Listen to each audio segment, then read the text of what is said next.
Now, we talked about the Beyoncés and the UFC fighter part, but you quickly talked about something where you see someone you don't like and you disassociate with them. And again, we'll get to Trump because Trump brings us both sides out in everybody, because maybe he's the extreme or maybe people see him all the time. Talk to me about the other side. The thing when I see something where I look down on them, or I don't like them, or I hate them for it. How does that keep me playing small? Well, because as long as you're sitting there trying to get other people to change, you ever been in a relationship where you tried to get them to change and try to be more like you want and you found it futile? Yes.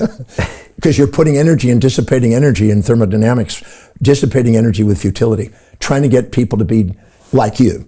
The self-righteous, arrogant pride and narcissistic projection of your own values onto other people and expect them to be like that, to change, is only because they're reminding you of a part that you have in the past that you feel ashamed of, that you're trying to dissociate from yourself. And you're trying to change that in you, but you're actually projecting it onto them. Once you realize that, because you can take people, I'm sure you've seen it, where somebody over here thinks that person's a scoundrel, right? And they did this and they did that. Another person sees a completely different thing and is upset about a totally different thing about them. All because it's their stuff projected onto them. So when I see, I've gotten to know Donald for a number of years, almost 30 years. So I've seen all kinds of sides of Donald, the nice, the mean, the kind, the cruel, the very humble, the very arrogant. I've seen all of them. And so when I think of Donald, I don't think of the CNN version, because that's just CNN's bias. I don't think of the Fox version, because I know they have their bias. I think of everything that I've experienced from my own experience. And I've seen a very quiet, humble person when he's dealing with his family and his wife. And I've seen him also the arrogant, put on the game because he knows how to maneuver the media.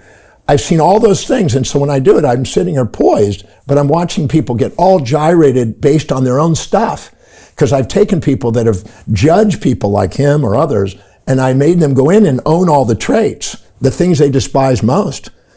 I had this is probably a bit wild for the class, for the show, but we'll do it. Tell me. So I had a lady that was very, very angry about somebody who had raped somebody. Very angry, really, really angry, and just like over the top. Like majority of people were not really that focused on it, right? It was something that was happening, but you could see she was really engaged in being angry at it. And I said, do you mind if we play with this? And she said, well, yeah, okay. I said, well, what exactly are you upset about? And we broke the rape down into components: threat, deceit, constraint, aggression. We broke it down because rape was kind of this vague generality thing, but we broke down the traits. And then we made her go and look at where her life is, and she had to do them. She owned all of them. She owned every one of those things. She'd constrain people. She tried to force people to do things.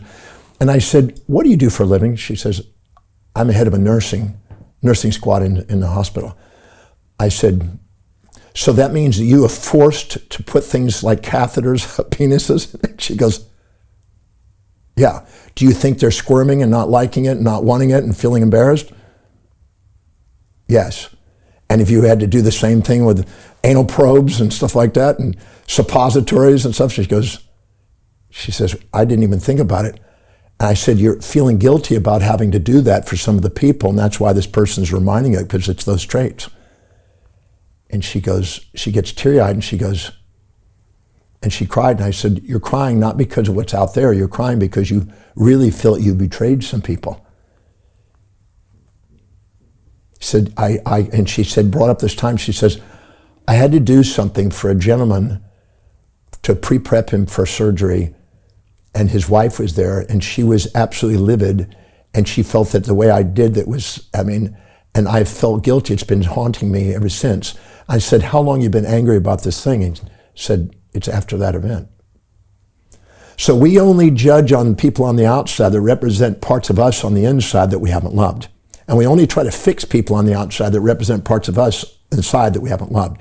And they're reminding us the parts we're trying to do. That's why that old statement is still wisdom today.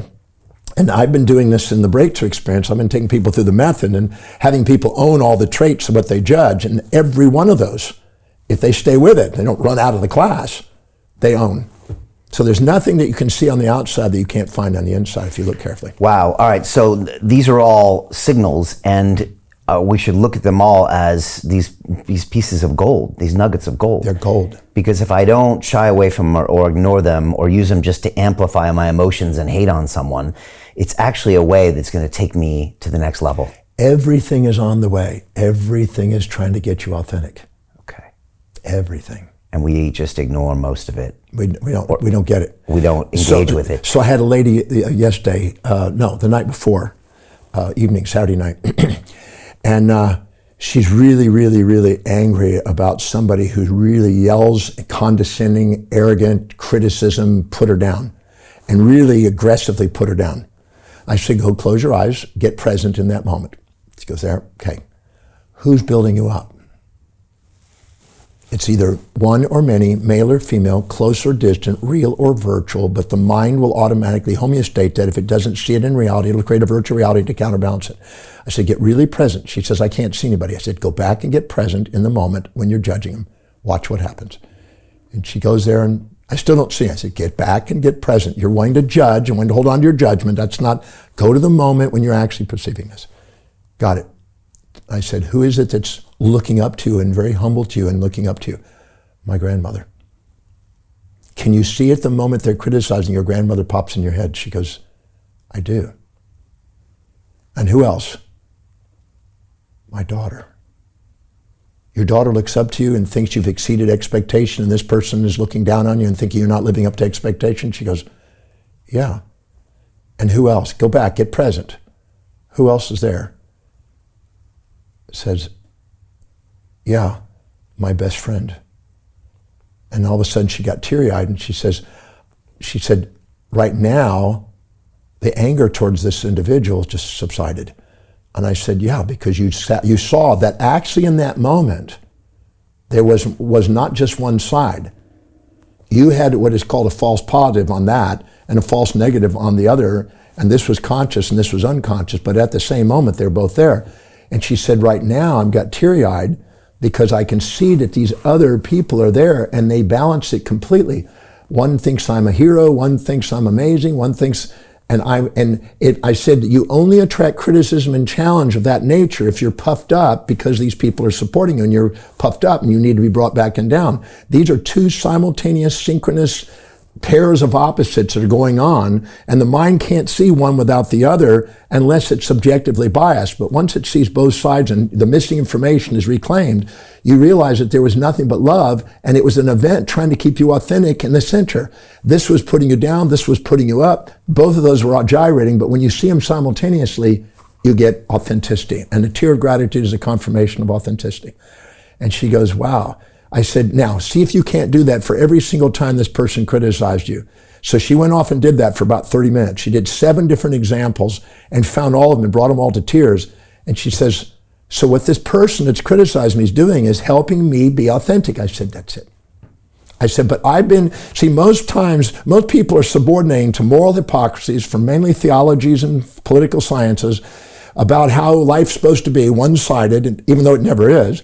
And then if it's not that way, you think there's something wrong, and you try to separate the inseparables and divide the indivisibles instead of integrate them. But when you actually see that both are going on simultaneously, you're untouched by the illusions that most people are driven by. See, if you resent something, it occupies space and time in your mind and runs you. If you're infatuated with something, it occupies space and time in your mind and runs you. And you can't sleep at night when you're extremely infatuated or resentful, because you have insomnia. And insomnia is a feedback mechanism to let you know you don't have a balanced mind. You have an imbalanced mind to try to wake you up and see the other side. So you're going to mull over it all night until you eventually see it. And if you do, you'll go to sleep. And so that your brain is trying to homeostate these perturbing misinterpretations of reality. The moment you actually see both of them together, you're poised and present and back into power again.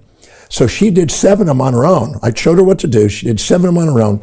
She says, I'm not angry at that person. Now that I understand what's going on, my addiction to praise is drawing in the person to keep me centered. I'm trying to puff myself up, and I'm addicted to pride because my amygdala wants the addiction to pride and fantasies. It wants a one-sided world, avoid a predator, seek a prey. But my soul wants me to grow, and I maximally grow at the border of those two. So when I see both of them, and I now realize that this person that I've been angry at and judging is me.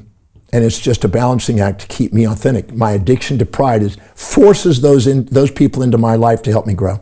So Jim Rickards has just recorded a video that's not available to anyone in the public, and he's going to be talking about how this upcoming recession is going to be fast, it's going to be bloody, it's going to be nasty. But at the same time, he's going to show you how you can position yourself to profit from all of this chaos. Now, we've made this video only available to our viewers. Go to londonreal.tv/Jim. Watch that immediately. I can't say enough good things about Jim Rickards. He understands the global economic system better than any guest I've ever had on London Real. His predictions are almost uncannily true, and you can learn how to profit from his vision, from his expertise, and his understanding of economics. So go to londonreal.tv/Jim or click the link below. It's an excellent, excellent look on what's going to happen in the future and how you can position yourself to profit from that. Jim is one of the best in the business, one of my favorite guests on London Real, and he's very, very good at predicting the future and showing us all to profit from it. So click the link, and I hope you enjoy.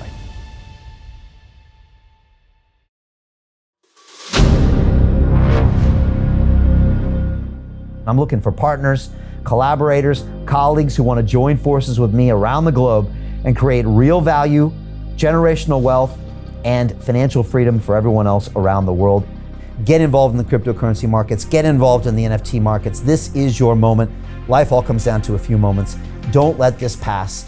Now it's not too late. Next year's going to be too late. Ultimately, this is about freedom. That's the way I see it. This is about giving power back to the people and enabling billions of people worldwide to use the financial markets to improve their lives and those of their friends and their families and their communities. Honestly, I think it's a violation of human rights not to allow people basic access to financial services. Because right now people are being kept in the dark, they're being robbed of education, and it's a travesty. And so I'm looking for people that want to join me and be a part of this solution. And that all happens inside the DeFi Academy. The gains my students are making are absolutely amazing. Double, triple digit gains in the first month alone. That's amazing. This will change your life. Now is the time to get involved. I'm going to tell you exactly how my students in my academy made money in the last 30 days. I'm talking about real trading results. And let me just whet your appetite a little bit. Let me hit you with some numbers. I'm talking Brendan from New Zealand is up 68.77% on the month. Steve from Europe up 83%. Albert in Singapore up 169.9% on one single trade. I got Susan up 153% on her call options alone, also rocking 139% returns and 442% returns as well on individual trades. These are people that are changing their financial future in the last 30 days, but it's based on trading discipline. I've graduated over 500 students from inside my academy from over 54 countries around the world. It's amazing. When it comes to crypto, DeFi, and blockchain, we love this space. We truly believe it's the future. This is down to our core. It's authentic to what we're doing, and everybody can tell through the camera because you can't make this stuff up. If you're watching me now, wherever you are, I implore you, take 60 seconds right now and join my academy. Apply today.